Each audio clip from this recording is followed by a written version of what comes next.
আমি আজ চাই না কোনো পুরুষ আমাকে ভালোবাসুক।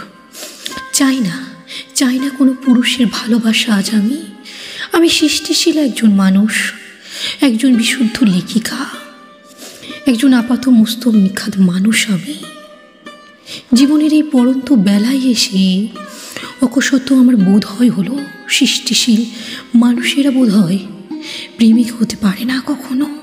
যে সৃষ্টিশীল মানুষ যত বিশুদ্ধ আর এক নিষ্ঠ তার সৃষ্টিতে, যে মানুষটি ততটাই অসফল প্রেমিকা হিসেবে ভাবছ দীর্ঘ জীবন পথে বিষাদাচ্ছন্ন আর প্রেম বিবরিত হয়ে আমি এ কথা বলছি আজ।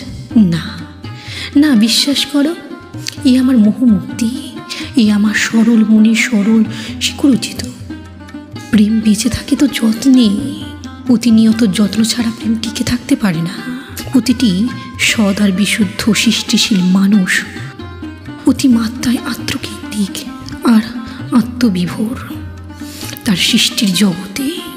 যে মানুষ যত সৎ আর বিশুদ্ধ তার সৃষ্টির নেশায়, সে মানুষ ততটা আত্মবিভোর, আত্মসর্বস্ব। সেই মানুষ ভালোবাসার যত্ন কিভাবে নেবে?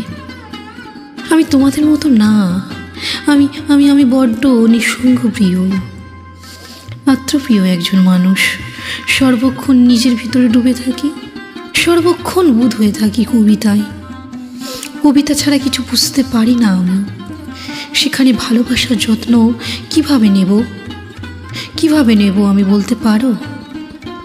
যে আমাকে ভালোবাসবে, এক নিরানন্দ একঘেয়েমি জীবন তাকে ক্রমাগত বিষিয়ে তুলবে। দুঃখ হবে তার নিত্য সঙ্গী। আমি তাই আর চাই না কোনো পুরুষ আমাকে ভালোবাসুক। চাই না কোনো পুরুষের ভালোবাসা আজ আমি। বরং এই ভালোবাসাহীন এই উথাল পাথাল এই আছি আমি, এই থাকি।